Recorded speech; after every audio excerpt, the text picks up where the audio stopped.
में जहां 10 दिसंबर से तेज ठंड का दौर शुरू होने वाला है। मौसम विभाग की माने तो बर्फीली हवाओं का असर प्रदेश में दिखाई देगा और उसके चलते तापमान में 2 से 3 डिग्री की गिरावट दर्ज की जाएगी। प्रदेश में वेस्टर्न डिस्टर्बेंस का असर दिखाई देगा। ग्वालियर चंबल संभाग सबसे ज्यादा ठंडा रहेगा, तो वहीं पूर्वी हिस्से के कुछ जिलों में बूंदाबांदी हो सकती है। दिन के तापमान में गिरावट दिखाई दी है, लेकिन अब आपको बता दें कि अभी तक मध्य प्रदेश में सुबह के वक्त हल्की ठंड लोगों को इसका सामना करना पड़ रहा था। ठंडी हवाएं भी कुछ हिस्सों में चल रही थी। रात के तापमान में भी थोड़ी सी गिरावट हो रही थी, लेकिन दिन में गर्मी का सामना प्रदेशवासियों को करना पड़ रहा था। अब मौसम विभाग का कहना है कि 10 दिसंबर के बाद से सर्दी सताने वाली है, यानी कि तापमान में और ज्यादा गिरावट दर्ज की जाएगी। बर्फीली हवाओं के चलते तापमान में गिरावट होगी। तापमान कहां कितना है वो जल्दी से आपको बता देते हैं। कहां कितना टेम्परेचर है? राजगढ़ में 9.6, खजुराहो में 10.2, चित्रकूट 10.3 और नौगांव में पारा 10.3 डिग्री रिकॉर्ड किया गया है। इसके अलावा आप देख सकते हैं छतरपुर में 10.3 है तापमान, पचमढ़ी में 10.6 और नर्मदापुरम में भी 10.6 तापमान बना हुआ है।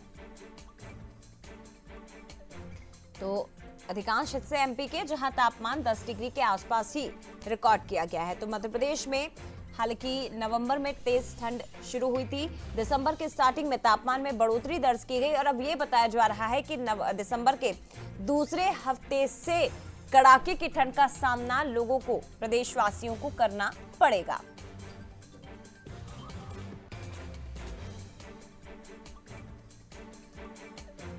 चलिए एक बार फिर से रुक करते हैं। हमारे साथ संवाददाता सूरज शर्मा इस वक्त लाइव जुड़ गए हैं। सूरज, क्या कुछ कहना है मौसम विभाग का?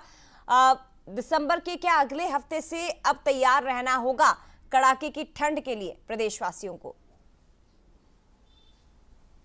देखिए, बिल्कुल कड़ाके की ठंड के लिए भी तैयार रहना होगा और खासतौर से ठंड के मौसम में हम देखते हैं बहुत खूबसूरत मौसम होता है, प्रकृति का अंदाज भी बहुत खूबसूरत होता है और लोग भी इस दौरान सर्दी के साथ साथ खुद को तरोताजा करने के लिए बाहर निकलते हैं। और आप ये तस्वीर देखिए, बड़े भोपाल के बड़े तालाब की नजर आ रही है, जहां पर सुबह का वक्त है और बहुत खूबसूरत तस्वीर।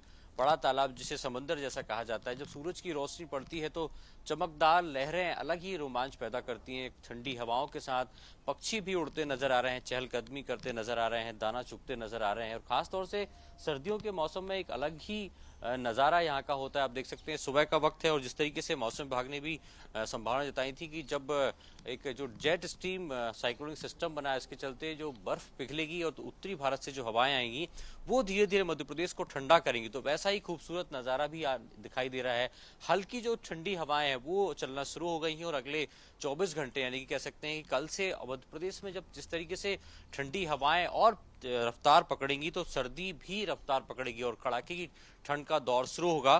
फिर लोग कहीं ना कहीं ठंडी का मजा लेते हुए नजर आएंगे और खासतौर से भोपाल का जो तालाब है वहां बड़ी संख्या में लोग पहुंचते हैं। तो ऐसे में खूबसूरत मौसम का मजा लेने के लिए शहरवासी पहुंचेंगे, क्योंकि कड़ाके की ठंड का दौर तो शुरू होगा, लेकिन उस कड़ाके की ठंड में भी खुद को कैसे तरोताजा रखना है, प्रकृति के साथ खूबसूरती के साथ कैसे आनंद लेना है, इसका मजा भोपाल के जो लोग हैं वो लेते नजर आएंगे। जय, निश्चित तौर पर भोपाल के लोग उसका मजा भी लेते नजर आएंगे, भले ही कितनी भी कड़ाके की ठंड पड़े सूरज, लेकिन प्रदेशवासी इस मौसम का मजा लेने से कहीं पीछे नहीं हटने वाले हैं। फिलहाल शुक्रिया आपका तमाम जानकारी, तमाम खूबसूरत तस्वीरें हम तक पहुंचाने के लिए। अगर बात छत्तीसगढ़ की करें तो यहाँ पर भी 1 से 2 दिन में ठंड बढ़ने वाली है।